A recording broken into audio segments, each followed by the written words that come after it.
Estudar a lógica é fundamental para você compreender a estrutura do nosso pensamento, os raciocínios corretos ou não. Eu não entendi esse final. Estudar a lógica é fundamental para você compreender a estrutura do nosso pensamento, os raciocínios corretos ou não. Quer dizer, não entendi foi nada. Pode falar o nome do seu pra gente? Irineu, você não sabe nem... Pode falar o nome do seu pra gente? Irineu, você não sabe nem eu. Eu sou o Rafael, professor de filosofia no ensino fundamental e no ensino médio. Mas o que é um quadrado de oposição?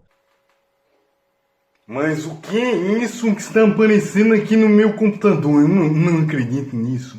O quadrado de oposição é um artifício, é um instrumento didático para você compreender as relações lógicas entre as proposições. O que é uma proposição? Uma proposição é o conteúdo expresso por uma frase.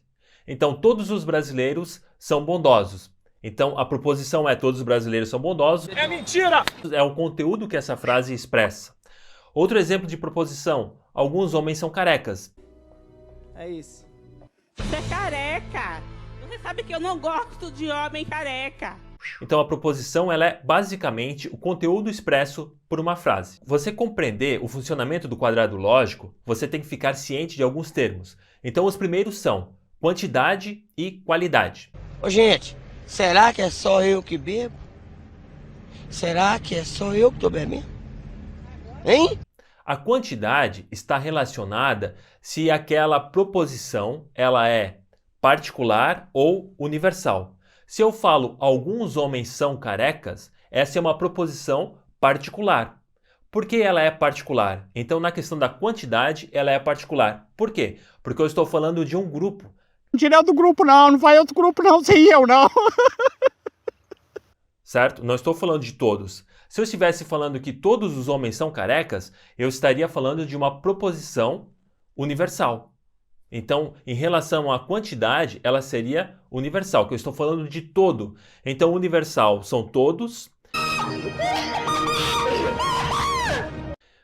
e particular são alguns, são uma parte desse todo. Em relação à qualidade de uma proposição, elas são diferenciadas por afirmativas ou negativas. Então, todos os estudantes são dedicados. É mentira! Essa é uma frase que ela é universal, afirmativa. Agora, se eu falasse nenhum estudante é dedicado. É claro. É uma frase universal, porque eu estou falando de nenhum é universal e negativa. Todos esses termos que nós estamos vendo agora é para compreendermos como nós vamos trabalhar no quadrado lógico, para fazer essas relações.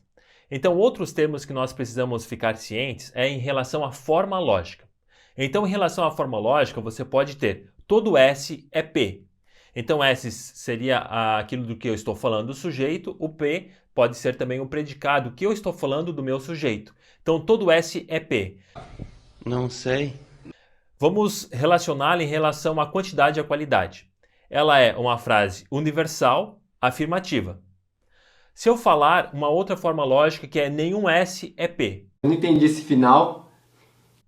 Esta é uma proposição que ela é universal e negativa. Uma outra forma lógica é algum S é P. Essa é uma proposição particular e afirmativa. Ah, agora eu entendi! Agora eu saquei! Agora todas as peças se encaixaram!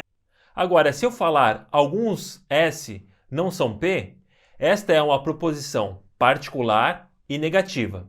Então, a forma lógica é para nós compreendermos o que nós vamos relacionar. Nós vamos ver uma proposição e vamos identificar uma forma lógica desta proposição. Então, alguns homens são carecas.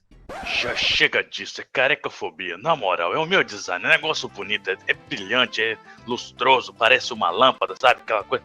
Algum S é P.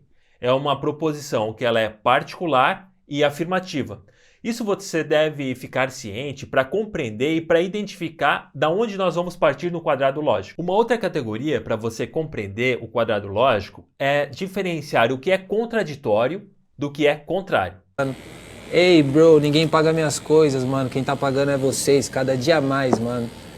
O contraditório é quando você modifica uma proposição de modo a modificar a sua qualidade e a sua quantidade.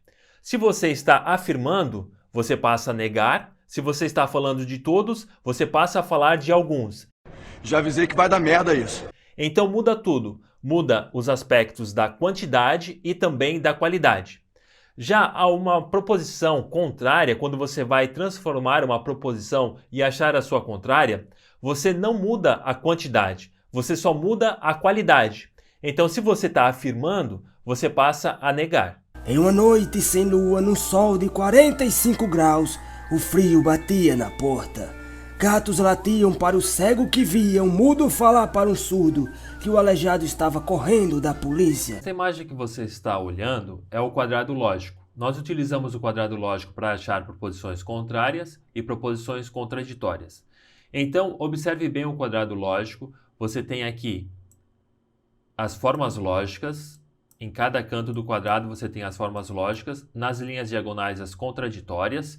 E nas linhas horizontais, as contrárias, em cima e embaixo, subcontrárias. Por que embaixo é subcontrária? Porque nós estamos falando de particular, estamos falando de algum, tanto no canto, no lado esquerdo, quanto no lado direito. Estamos falando de algum.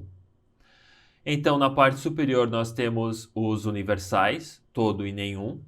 E na parte inferior nós temos os particulares, algum. No canto esquerdo, eu tenho as afirmativas. E no canto direito, eu tenho as negativas. Nenhum é negativo e aqui eu estou negando. Vamos agora a utilizá-lo na prática. Então, a primeira coisa que nós vamos observar é a proposição. Nós vamos transformar uma proposição. A nossa proposição é: todos os elefantes têm tromba. Good evening. Primeira coisa que você vai fazer é identificar no quadrado lógico qual o ponto de partida. O ponto de partida é da proposição que você quer transformar. A forma lógica seria: todo S é P, é uma universal afirmativa. Então a primeira coisa que eu vou fazer é achar a contraditória. Lembrando novamente, o meu ponto de partida é todo S é P, porque eu estou falando desta proposição.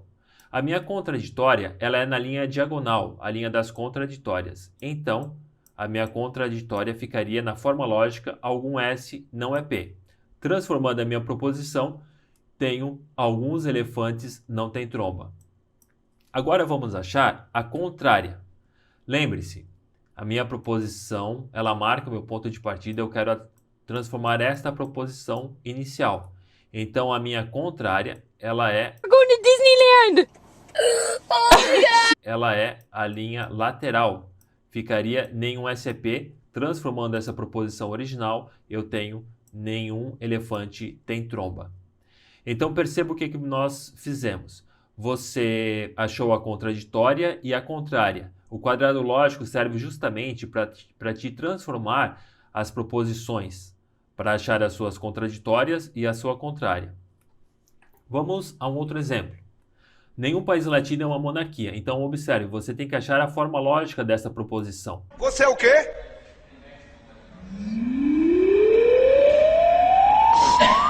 A forma lógica dessa proposição é nenhum SCP. Este é o meu ponto de partida. Vamos achar a contraditória. O meu ponto de partida é aqui, nenhum SCP, porque a minha proposição que eu quero transformar é nenhum país latino é uma monarquia. Então, a minha contraditória, eu desço na diagonal. Ficaria: algum país latino é uma monarquia. Essa é a minha contraditória e a minha contrária é a minha lateral, que ficaria todo S é P. Então nós vamos novamente, lembre-se, eu quero achar a contrária agora dessa proposição original. Então eu venho aqui na minha lateral e fica todo S é P, transformando na minha proposição todo país latino é uma monarquia. Vamos ao próximo exemplo. Alguns mamíferos são perigosos. Pessoal, esse aqui é meu amolador de dente, que amola dente. Olha só que coincidência. Vejam só. Deixa eu amolar aqui rapidinho. Pronto, agora eu sou muito perigoso de dente amolado. Então você tem que observar qual é o meu ponto de partida. Alguns mamíferos são perigosos. Meu ponto de partida é algum SEP, forma lógica. Vamos achar a contraditória. Lembre-se, o ponto de partida algum SEP. Porque minha proposição é alguns mamíferos são perigosos. A minha contraditória é a minha linha da diagonal, agora eu estou subindo. Então, minha forma lógica da contraditória é nenhum SCP, transformando a proposição original, fica nenhum mamífero é perigoso. Vamos achar agora a subcontrária. Por que subcontrária? Porque nós estamos falando, nossa proposição original, ela é particular. Então, primeira coisa que eu faço, onde está a minha proposição original na forma lógica? Fica algum S é P. Este é meu ponto de partida. Então, a minha subcontrária é a minha lateral. A minha lateral fica, na forma lógica, algum S não é P. Achando a minha subcontrária, transformando a minha proposição original, fica alguns mamíferos não são perigosos. Vamos ao último exemplo. A proposição é alguns martelos não são vermelhos. Não sei. Primeira coisa que você deve fazer é identificar o meu ponto de partida dessa proposição. A forma lógica é algum S não é P. Então, este é o meu ponto de partida. Vamos achar agora a nossa contrária. A contrária, lembrando novamente meu ponto de partida para esta proposição que eu quero transformar, achando a contraditória, né? Vamos achar a contraditória. Para alguns martelos não são vermelhos. Então, o meu ponto de partida, algum S não é P. A minha contraditória, ela é sempre na diagonal. Então, transformando na forma lógica, que ficaria a minha contraditória, todo S é P, transformando a minha proposição, fica todos os martelos são vermelhos. Nós vamos achar agora a subcontrária. Lembrando, por que subcontrária? Porque a minha proposição original ela é particular. E aí é o termo subcontrária. Volto a repetir. Lembre-se, você está transformando e achando a subcontrária da tua proposição original. Tua proposição original é alguns martelos não são vermelhos. Meu ponto de partida é este aqui. Então, a minha subcontrária é a minha lateral, que fica na forma lógica algum S não é P, transformando a minha proposição original para esta forma lógica, fica alguns martelos são vermelhos.